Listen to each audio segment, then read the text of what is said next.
Hi friends, ये बच्चा हमारे पास कल डिलीवर हुआ था।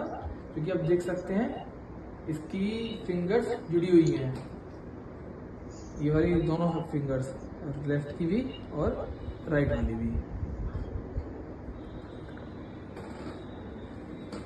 तो इसको हम बोलते हैं वेब्ड फिंगर्स। जबकि इसके बच्चे की जो पैर की फिंगर्स हैं वो एकदम नॉर्मल हैं।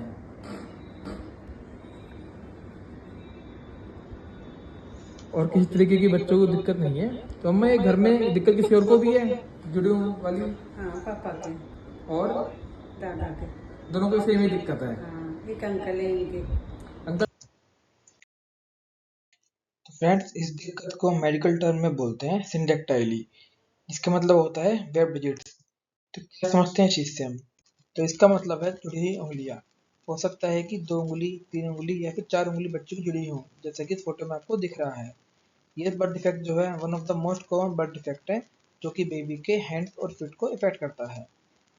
इस फोटो में आप देख सकते हैं किस तरीके से पैर की 2 उंगली आपस में जुड़ी हुई हैं। तो वो नेक्स्ट क्वेश्चन इज, किन बच्चों को दिक्कत होती है? ये दिक्कत किसी भी न्यूबॉर्न बेबी को हो सकती है। मेल्स में दिक्कत ज़्यादा होती है as comparative to females. White race के जो बच्चे हैं उनको दिक्कत ज़्यादा होती है। And it is more likely if it is genetic, यानी अगर ये दिक्कत आपके पेरेंट्स या ग्रैंड पेरेंट्स या जेनेटिक में किसी को हो तो ज़्यादा चांस है ये दिक्कत आपको होने के। तो नेक्स्ट इज इंसिडेंस, यानी कितने में से कितने बच्चों को होती है। तो 2000 में से एक बच्चे को होती है मात्र। और मोस्टली जो है वो बाइलेटरल होती है, यानी दोनों हाथों में या दोनों पैरों में होती है। ऐसा नहीं कि एक हाथ में एक पैर में नहीं हो सकती, तो मोस्टली दोनों हाथों दोनों पैरों में होती है। अभी कितने टाइप की होती है, तो इसकी क्लासिफिकेशन हम 2 टाइप से करते हैं। एक तो कि कितना हिस्सा जुड़ा हुआ है उंगली के आपस में, और दूसरा उंगली के साथ क्या क्या चीज और जुड़ी हुई है। उंगली के अंदर जो चीजें होती हैं, हड्डियां, मांस, वो सब क्या क्या जुड़ा हुआ है। पहली क्लासिफिकेशन इज सिंपल, कॉम्प्लेक्स और कॉम्प्लिकेटेड। सिंपल में देख रहे हैं केवल स्किन ऊपर से फ्यूज्ड है, बाकी बोन्स सब अलग अलग है। सेकंड में स्किन एंड बोन्स, बस 2 चीज जुड़ी हुई होती हैं। और थर्ड में स्किन, बोन्स, उसके अलावा टेंडन और लिगामेंट जो होते हैं वो सब जुड़े हुए हैं। तो इस क्लासिफिकेशन में हम देखेंगे इनकम्प्लीट और कंप्लीट सिंडेक्टाइली। इनकम्प्लीट में केवल कुछ पार्टी फिंगर का जुड़ा हुआ होता है आपस में, और कंप्लीट सिंडेक्टाइली में नेल बेड से लेके फिंगर तक पूरा हाथ जुड़ा हुआ होता है आपस में। अब हम देखेंगे इसका कॉज क्या है, ये दिक्कत क्यों हो रही है। तो ये दिक्कत होती है जब बेबी जब बन रहा होता है पेट के अंदर, तो उसके जीन्स में कोई डिसरप्शन आ जाए।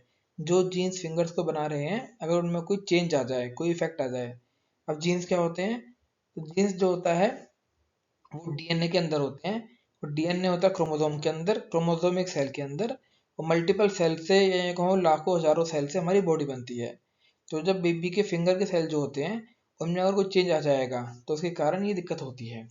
साथ में कुछ सिंड्रोम्स भी हैं जिनमें दिक्कत होती है। जैसा पहला है अपॉर्ट सिंड्रोम। इसमें देख सकते हैं जैसे बच्चे को ओपन जॉइंट्स होते हैं, सिर बहुत बड़ा होता है, साथ में ये हाथ की दिक्कत भी होती है। दूसरा है डाउन सिंड्रोम। डाउन सिंड्रोम में भी दिक्कत देखी जाती है। हम कैसे पता कर सकते हैं कि बच्चों की बीमारी है? जन्म होने के बाद तो हम बच्चे के हाथ में सीधा देख सकते हैं कि बच्चे के हाथ जुड़े हुए हैं, जैसे फोटो में दिख रहा है आपको। और बच्चे के जन्म से पहले हम अल्ट्रासाउंड के थ्रू, जो बच्चा पेट में होता है, देख सकते हैं। जैसा कि इस फोटो में दिख रहा है कि इस बच्चे की 4 उंगली आपस में जुड़ी हुई हैं। नेक्स्ट इज इसका ट्रीटमेंट क्या है। तो इसका कोई मेडिकल ट्रीटमेंट नहीं है कि कोई हम क्रीम लगा के आपकी दवाई गोली से ठीक हो जाएगा। इसका ट्रीटमेंट केवल ऑपरेशन से है, सर्जिकली। जैसे फोटो में दिख रहा है, हम इस तरीके से बच्चे की स्किन में इंसिजन लगाते हैं सर्जन, और फिर उसको अलग कर देते हैं। साथ में हो सकता है कि बच्चे को कुछ इस तरीके से स्प्लिंट या कास्ट की जरूरत पड़े, कि जो बच्चे की उंगली अलग की गई है उसको सपोर्ट मिल सके। और उसके साथ साथ फिजियोथेरेपी भी जरूरत होती है, ताकि बच्चे की जो स्ट्रेंथ है, जो पावर है फिंगर की, वो वापस आ सके। तो इस दिक्कत को हम कैसे रोक सकते हैं? अगर ये जेनेटिक डिसऑर्डर है, यानी कि आपके पेरेंट्स से या ग्रैंड पेरेंट्स से आपको मिला है, तो इसका कोई भी प्रिवेंशन नहीं है, क्योंकि जो जीन्स आपको मिल रहे हैं वो ऑलरेडी अफेक्टेड हैं। पर अगर ऐसा नहीं है कि आपकी फैमिली में दिक्कत किसी को नहीं है, तो जो प्रेग्नेंट लेडीज हैं वो टोबैको च्युइंग ना करें, स्मोकिंग ना करें, अल्कोहल ना लें, तो इसका प्रिवेंशन हो सकता है। थैंक